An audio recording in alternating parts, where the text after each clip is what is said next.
All right, just some tools of the trade, rope working industry, as well as me fixing nets and also attaching new nets to, or replacing nets for that matter, onto the hoop nets. Let's start from one side. There is a Joseph Rogers knife. It's got a marlin spike on the one side for untangling knots, cutting edge on the other side. This is an ex-Navy knife, very popular, made in England, very good knives actually, but you only have one of them. Hint, somebody can always offer me another one.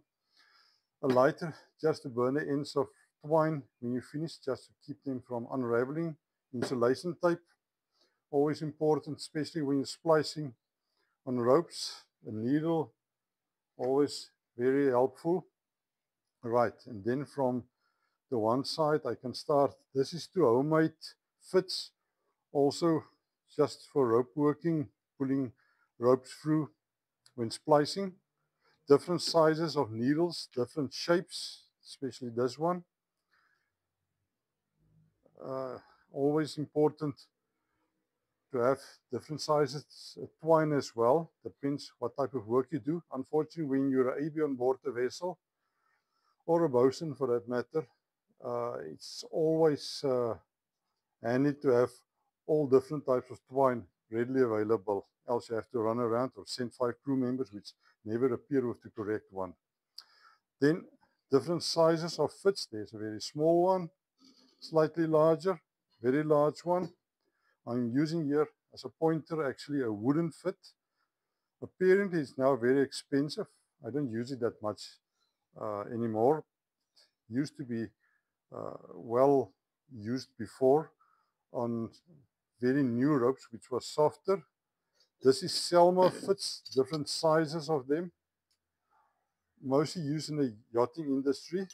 It's a different couple of different ones. Always store it in a proper way so it doesn't get lost.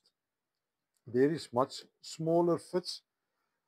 The twine goes into the back. It screws actually into the back, and always useful for very, very fine, delicate work. Then steel wire splicing, cable splicing, some people call it. This is different sizes. We only have two different ones on board.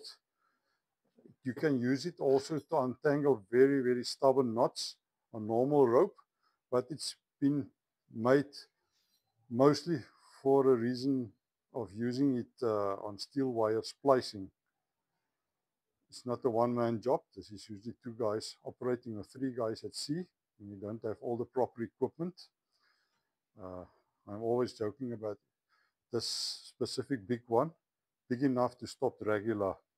So, but this is most of the tools of the trade that I use in the last 30, 35 years at sea.